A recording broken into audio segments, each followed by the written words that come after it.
ഇനി ആരും ബാക്കി വന്ന ചോറ് കളയല്ലേ, നമുക്ക് വളരെ ടേസ്റ്റിൽ ഒരു പൂരി ഉണ്ടാക്കിയാലോ. കഴിച്ചാലും മതി വരില്ല, അത്രയും നല്ല ടേസ്റ്റാണ്. നമ്മളെ ചിക്കൻ കറിയിലും ക്രീം ബീൻസ് കറിയും ഒക്കെ മാച്ചാകുന്ന പൂരിയാണ്.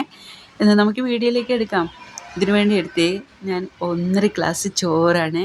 ഇതെനിക്ക് ബാക്കി വന്ന ചോറാണ്, അതിനെ കൊണ്ടാണ് ഞാൻ പൂരി ഉണ്ടാക്കാൻ വേണ്ടി പോകുന്നത്. ഇനി ഇതിലേക്ക് നമുക്ക് ഒരു 1/2 ഗ്ലാസ് വെള്ളം ചേർത്ത് ഇത് നന്നായിട്ട് അരച്ചെടുക്കാം. ഇപ്പോൾ നല്ല കട്ടിയായിട്ട് തന്നെ ഞാൻ അരച്ചെടുത്തിട്ടുണ്ട്. ഈ വീഡിയോയിൽ കാണുന്നില്ലേ, ഇതുപോലെയാണ് നമുക്ക് അരച്ചെടുക്കേണ്ടത്. ഇനി ഇതിലേക്ക് ഞാൻ ചേർത്ത് കൊടുക്കുന്നത് 1 ഗ്ലാസ് അരിപ്പൊടിയാണ്. ഇനി ഇതിലേക്ക് ഒരു 1/4 ടീസ്പൂൺ ഉപ്പും ചേർത്ത് നമുക്കിത് നന്നായിട്ട് കുഴച്ചെടുക്കാം.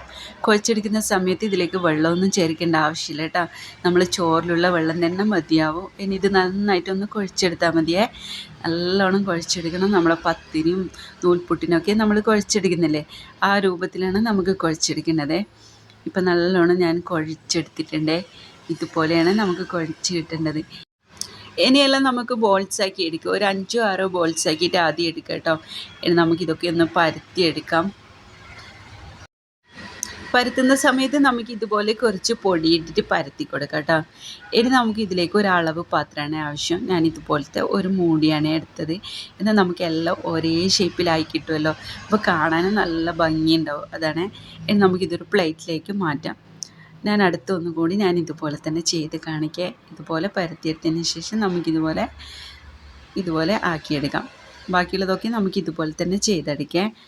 ഇത് കണ്ടതിന് ശേഷം നിങ്ങൾ എന്തായാലും ഒന്ന് ട്രൈ ചെയ്ത് നോക്കണേ. സംഭവം അടിപൊളിയാണ്, വെറുതെ പറയുന്നില്ല.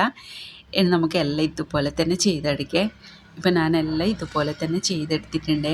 ഇനി നമ്മൾ എണ്ണ നല്ലോണം ചൂടായതിന് ശേഷമാണ് ഇത് ഫ്രൈ ചെയ്തെടുക്കേണ്ടത്. ഇപ്പം നമ്മളെ എണ്ണ നല്ലോണം ചൂടായി വന്നിട്ടുണ്ട്. ഇനി ഓരോന്നും നമുക്ക് ഇതുപോലെ ഫ്രൈ ചെയ്തെടുക്കാം.